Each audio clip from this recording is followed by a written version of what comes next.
Most definitely, man. Um, Now you're approaching your senior year. Um, I've watched one of your prior interviews where you stated that I guess like the day before your opening night, you found out you had alopecia or something of that sort.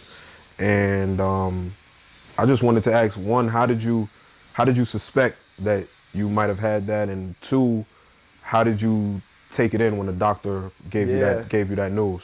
Dude, it was tough, bro, because like that junior year and that summer like was such a good year for me. Like I said, like as a basketball player, but Yeah, also as like a student, like I feel like I was really figuring out myself as in I like my identity. Like I was getting comfortable in my own skin. yup, Like I felt like even in my school, like I was starting to kind of like I was like well liked and yeah, had a lot of friends.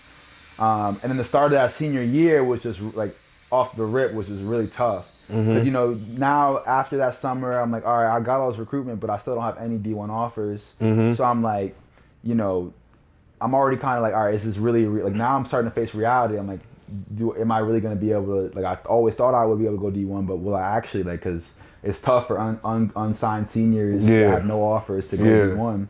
So that was already kind of a thing. School was it was a lot of just different things that were kind of getting in the way. But I'm like, all right, but I'm gonna have this season. I still got a chance to prove it. And then to start my senior year, like it was I can't remember exactly what part of the year. I want to say it was like right like you said right around the season started.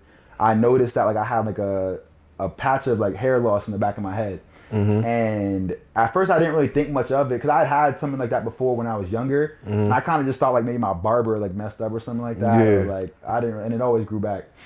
And then, but at this time I'm like stressed. I'm like thinking about am I gonna go D1, like other personal factors getting in things, and I think it all just kind of manifested, and then like slowly but surely all of my hair started falling out. And I started at the time like, yo, what is happening? Like I didn't know what alopecia was. I mean, I think I might have seen kids with it before, but never really thought about it. yeah, And so I'm like, I'm freaking out. I'm like, right. yo, like what's happening? So we go to the doctor, and at first I was kind of able to hide it because I had a lot of hair, so I was able to I kind was of just just about to ask, what kind of do were you rocking yeah. at the time? Was I it had some like I had a little long? like the sides shave, but like a lot of curls on the top. Like I had a lot of hair. Got you. So for a while I was able to kind of like keep it discreet. Like I knew that it was falling out, but like I had so much hair. I'm like, all right, until I can get this to stop, like I'll be all right. Yeah, But so I went to I went to the doctor. They told me to go to see a dermatologist. We went to them. They're like, oh yeah, it's probably alopecia. And I'm like, oh, what is that? They're like, oh, it's an autoimmune disease that causes your hair to start falling out, and your immune system basically is working in overdraft and just attacks the hair follicles. And they're like, yeah, there's different methods to do, but there's no way to like cure this. It's like this is just, but they're like, you're healthy other than that. Like there's not any life threatening, but like your hair's just gonna fall out. But it's like, but they were always really confident that it was gonna grow back. They're like, yeah, just they gave me a few different like kind of methods that had worked for some people. yeah, So I'm holding on to the fact I'm like, all right, my hair's gonna grow back. I just gotta kind of get through this. yeah. But then slowly but sure I'm seeing that it's not. And then right before the season, the first game of the season, it had gotten back. I had probably like lost like half my hair at that point. Like I was looking crazy. So me and my mom, like we just had to go to the barber shop and I just had to shave it all off. And I remember I was like something that'll always stick with me because it was I went to like some random barber shop around the corner from the doctor's office. And I was obviously like distraught, like and I knew that the game is tomorrow, so I'm like, yo, how am I about to do this? Like this is not. I've never seen someone do this before, like, and I remember just like looking in the mirror as I'm sitting in the barber chair, just kind of like freaking out, but trying to hold it in, and just thinking like, man, like what is happening? But so, the next day was our first game. I told my mom was doing a really good job kind of helping me and supporting me, and like I think she probably told my teammates had started to notice too that it was getting bad. Yeah. But I remember that game was crazy because my coach, he had bought me a headband, and a lot of my other teammates was wearing headbands. And I was nervous and I was scared, but I remember thinking like, all right, there's I got a good group of people around me. Yeah. And it's gonna be uphill for a while, but I felt like, all right, I can still hoop at least. I'm like, at least this part of cause I didn't know what to expect out of my life from this going forward, but I was like, all right, at least I can still hoop. And that I had a good game, and it took a while for me to really get comfortable and kind of get over it, because I was really in a dark place for a lot of that year, just because Of course. I didn't really know, like, I'm like, am I ever going to be back to quote unquote normal? Yeah. And it was hard for me to be confident, and some of that kind of transcended onto the court. But I think basketball really helped me stay grounded in that. Like, for a while, like, I was having trouble, like, kind of just like leaving the house, and like I was missing a lot of school, like, and just because I was so down on myself. But I remember at some point a kind of a switch flipped, because I'm like, you know what, I've worked so hard to achieve my goals and to keep playing. Like, I can't let this be the reason that I'm gonna, not at least try, And I remember that's really what kind of motivated me to keep going and kind of hold my head high and be like, you know what, like, you're still a baller. You've done all this so far. Like, you can't stop now. So I really think basketball for that, like, that, it saved me, bro. It got me out of a dark place, and then also I'm like, all right, there's got to be some silver lining to this.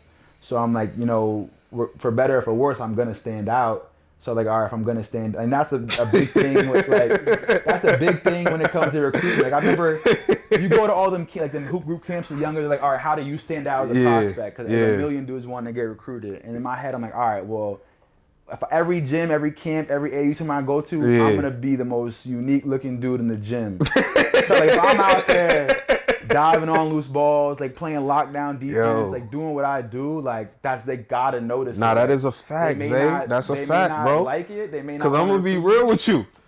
Of course, I noticed you like that, and then I know, of course, your appearance is what you notice first, and then you notice, yo, this motherfucker go hard. He yelling and doing all this extra crazy shit.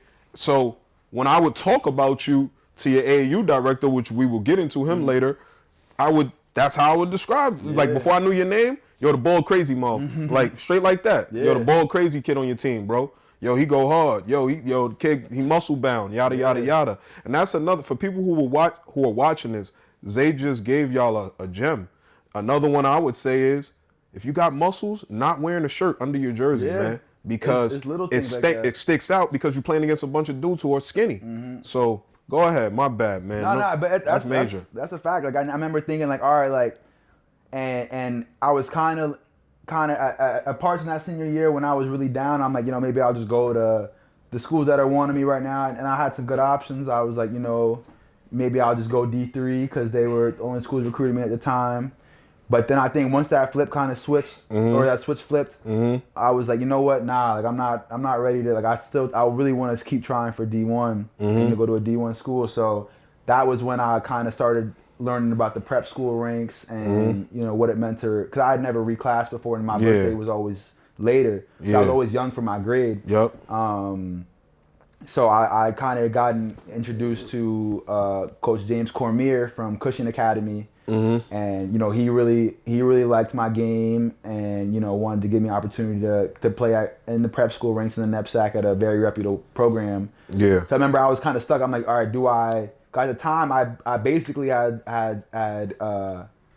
like, kind of decided that I was going to go to Wesleyan. My stepdad went there. I really liked the school, great academic. I thought that it was a good opportunity for me, and I'd gotten in. I had a lot of the D3 schools, it's a lot harder for them to make those pulls academically, but I'd gotten in. They really liked me. They wanted me to be their dude, but I was kind of like, you know what? I think I'm gonna just bet on myself and give it at least one more spring and summer at AAU and then prep school to try and see if I can go D1. And if not, like, I'm sure they'll still take me out of prep school. So that was tough to make that decision, but my mom was like with me the whole time. When do you decide that, because we didn't even just talk about your senior year, do you decide, I'm going to be a PG after my senior year at the beginning of your senior season, or? It was after. It was after. Yeah, it was like end of the season. I kind of like, I was thinking about around the time, I can't remember exactly the timeline for college admissions, but I want to say it was around like March or no, maybe before that. It was a little bit, probably like February. When you're starting to get accepted into colleges, and I think around that time was when I'm like, you know what, I think I want to repeat and try it, give it another shot kind of like my whole time I'm like I just needed an opportunity. Like I never really got to play in front of these schools. No one ever really took me seriously as a prospect because you're in the PSAL A division in Manhattan. Yeah. And you're not playing on a circuited team. Yeah. So I'm like, all right. In my head, I'm like, all right. If I can go play for an elite high school and then also get on an elite circuited it could maybe happen. team, like then I think with the work and what I had proven to myself that I had a chance to get recruited at that level. So, I hedged my bets a little bit. My mom was in my corner all the way. Shout out her. And, we felt comfortable about. We visited a couple. We looked at a couple other prep schools, but we thought Cushing was the best. Mm-hmm.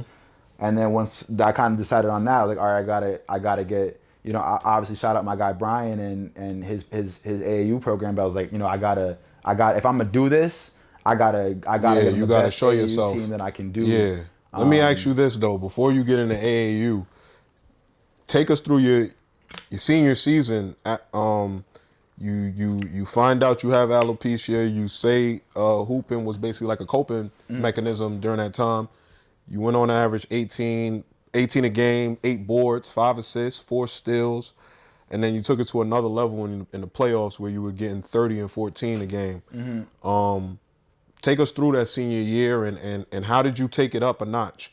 Yeah. So, well, not even a notch, a couple notches in the playoffs. Yeah, I think, like I said, that was a really tough year for me off the court, but I tried to, when I'm hooping, I just try to kind of get in that zone. And it was intimidating, and you travel to all these teams, and high school kids can be ruthless, man, so I'm getting heckled everywhere I go, like, and it kind of just, like, it just made me, like, really turn into a dog. Like, I was like, you know what, like, I don't like this, like, I don't like this for me, but all that kind of, like, anger and kind of just confusion I had with everything, and just kind of, I just put it out on the court.